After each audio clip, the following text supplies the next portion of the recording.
నమస్తే, నేను Ashok Kumar. Welcome to our channel. Breaking news అని అయితే ఖచ్చితంగా చెప్పొచ్చు. అర్జున్ రెడ్డి అరెస్ట్. అదేంది అర్జున్ రెడ్డి అనేటువంటి ఆ సినిమానో వ్యక్తో గతంలో ఒక 5-6 ఏళ్ళ ముందు సినిమా వచ్చింది, రిలీజ్ అయింది, ఇప్పుడు అరెస్ట్ అని చెప్తున్నారు ఏంది అని మీరు అడగచ్చు. ఇప్పుడు సూటిగా విషయానికి వస్తే ఈ అర్జున్ రెడ్డి అనేటువంటి వ్యక్తి స్వయంగా జగన్మోహన్ రెడ్డి గారికి వారసుడు. అసలు ఆయన యానిచ్చి వచ్చాడు, ఏంది ఆయన ప్రస్తావన ఏంది ఖచ్చితంగా చెప్పుకోవాల్సినటువంటి అవసరం ఉన్నది.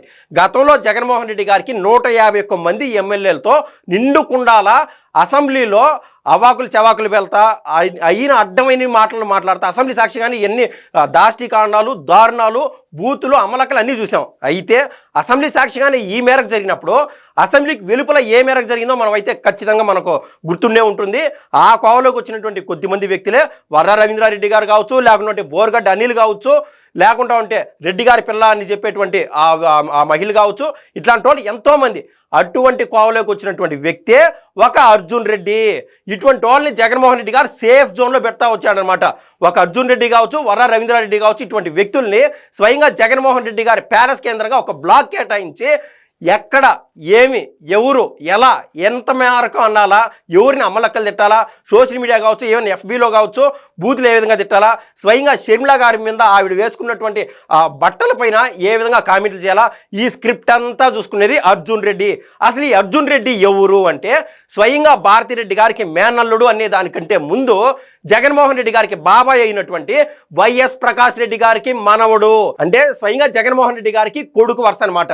గతంలో జగన్మోహన్ రెడ్డి గారు బయట ఆంధ్ర రాష్ట్రాన్ని పరిపాలించేటువంటి ఆ క్రమంలో భవిష్యత్తు రాజకీయాల మేరకు ఇద్దరు జోడిద్దులు వదిలాడనమాట. ఏది పాలిటిక్స్ కోసం. ఆ ఇద్దరు పేర్లు వచ్చి ఒకరు అభిషేక్ రెడ్డి, మరొకరు అర్జున్ రెడ్డి. అభిషేక్ రెడ్డి వచ్చి గతంలో జగన్మోహన్ రెడ్డి గారికి ఆయన అంటే తందాన అంటా ఉంటూ వస్తూ వచ్చాడు.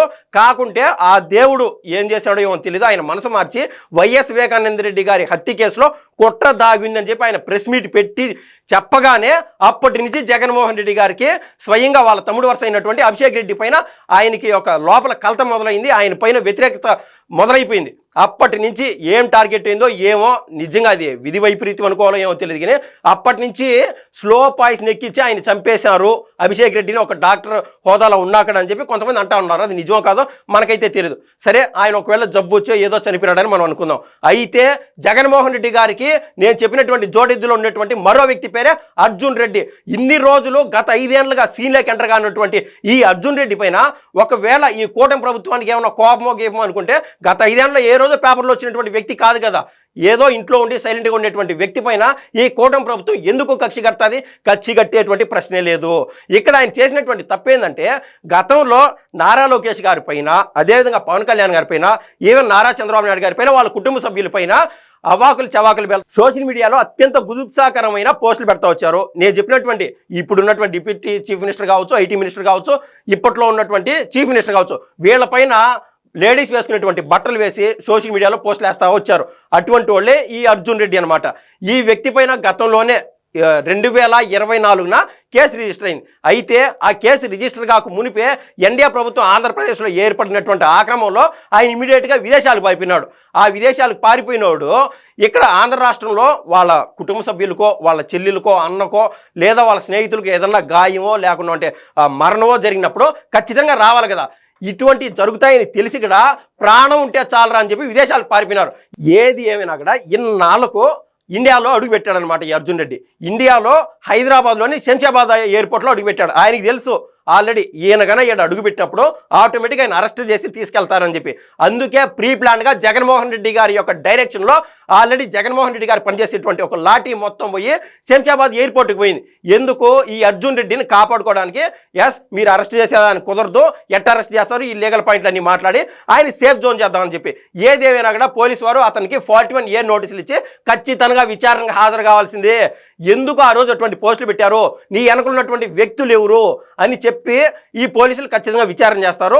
ఈ కోవలో జగన్మోహన్ రెడ్డి గారు ఎన్నాళ్ళు ఆశపడినటువంటి, ఆయన భవిష్యత్తు రాజకీయాలకు ఆశకిరణం అనుకున్నటువంటి అర్జున్ రెడ్డి అరెస్ట్ అవుతాడని ఖచ్చితంగా మనకైతే వార్తలు వినిపిస్తూనే ఉన్నాయి.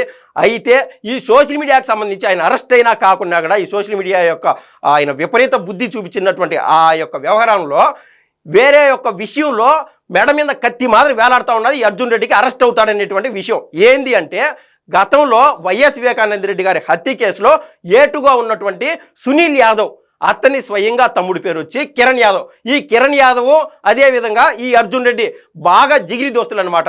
Always light minds joins together అని ఎట్ట చెప్తారో, ఈ అర్జున్ రెడ్డితో పాటు ఈ సునీల్ యాదవ్, కిరణ్ యాదవ్ ఇటువంటి వాళ్ళందరూ ఒక జతగా జాయిన్ అయిపోయి అదేవిధంగా వైఎస్ అవినాష్ రెడ్డి డైరెక్షన్లో ఆ రోజున వాళ్ళ బాబాయిని హత్య చేసినటువంటి వ్యవహారంలో వీళ్ళు ఉండారనేటువంటి వాదనలు ఇప్పుడు వినిపిస్తూనే ఉన్నాయి. ఏది ఏమైనా కూడా వైఎస్ సునీత గారు వాళ్ళ నాయన చనిపోయినటువంటి ఆ బాధలో ప్రతి ఒక్క వ్యవస్థను టచ్ చేయడం, సిబిఐ వారిని టచ్ చేశారు, హైకోర్టుని, ఈవెన్ సుప్రీంకోర్టును కూడా టచ్ చేసి మాకు న్యాయం జరపండి సార్ అని ఆవిడ చేసినటువంటి లీగల్ పోరాటాల దృష్ట్యా సుప్రీంకోర్టు వారు ఈ యొక్క కేసులో డెప్త్ గ్రహించి సిబిఐ కోర్టును ఆదేశించారు. ఏమని ఆదేశించారంటే, దీంట్లో కిరణ్ యాదవ్ అనే పేరు వినిపిస్తుంది, అర్జున్ రెడ్డి అనేటువంటి పేరు వినిపిస్తుంది, గంగయ్య చనిపోయి ఉన్నాడు, ఇలా ఈ కేసులో డెప్త్ ఏదో ఉంది, దీని వెనకాల పెద్ద తల్లు ఎవరో ఉన్నారో, ఖచ్చితంగా వాళ్ళు ఎవరో రాబట్టి అని చెప్పి సుప్రీంకోర్టు ఆదేశాల మేరకు సిబిఐ వారు ఇవాళ ఇన్వాల్వ్ అయినారు. ఈ సిబిఐ వాళ్ళు ఇప్పుడు దాకా వెయిట్ చేస్తూ వచ్చారు. అర్జున్ రెడ్డి పైన ఆల్రెడీ లుకౌట్ నోటీస్ జారీ చేసినందున అర్జున్ రెడ్డి అనేటువంటి వ్యక్తి ఇండియా దాటి బయటికి పోయేదానికి అవకాశం లేదు. ఏది ఏమైనా కూడా వచ్చి వల్లో ఇరుక్కున్నట్టు ఆయన ఇండియాలో అడుగు పెట్టడం ఆలస్యం. గన్నవరం పోలీసులు వచ్చి ఈయన అరెస్ట్ చేసుకోమన్నారు. జగన్మోహన్ రెడ్డి గారు ఎంత కష్టపడినా కూడా ఏం చేసినా కూడా కేవలం ఈ సోషల్ మీడియా కేసులో 41A నోటీసులు ఇచ్చి ఆయన దగ్గర వివరణ అయితే తీసుకోవచ్చు. కానీ వైఎస్ వివేకానంద రెడ్డి గారి హత్య కేసులో అర్జున్ రెడ్డి యొక్క పాత్ర కీలకము. ఏంద్రంటే మచ్చుకోక ఉదాహరణ చెప్తా.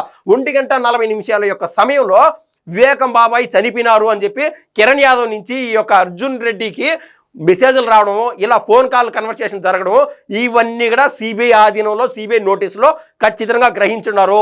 అసలు వివేకం బాబాయ్ చనిపోయినాడా లేదనేటువంటి వ్యవహారం ఈ అర్జున్ రెడ్డికి ఎందుకు? నెంబర్ 1, అసలు అంత సమీప బంధువు అయితే హుటాహుట్టిన అక్కడికి పోయి ఎందుకు చనిపోయినాడు, లేకుంటే వైఎస్ సునీత గారికి అందరికి కూడా ఫోన్ చేసి చెప్పచ్చు కదా, మాత్రం బాబాయ్ చనిపోయినాడంట, ఏమైందో ఏమో అని చెప్పి. అలా జరగల. అది చాప కింద నీరు మాత్రం సైలెంట్గా అందరూ నిద్రలేసాక 6:30కి 7 గంటలకి అర్జున్ రెడ్డి లాంటి వాళ్ళు వచ్చి బాబాయ్ చనిపోయినాడే అని ఏడ్చడం మొదలుపెట్టారు. 1:40 ఆయన ఎప్పుడో చనిపోతే ఆయన ఎట్ట చచ్చిపోయినాడు, గుండెపోటుతో చచ్చిపోయినాడు ఎట్ట అనేది ఆయనకి తెలియదు అంటారా? తర్వాత అంటే ఆయన రక్తపు మడుగులో ఉండేది, ఆ రక్తం తుడిచేసింది.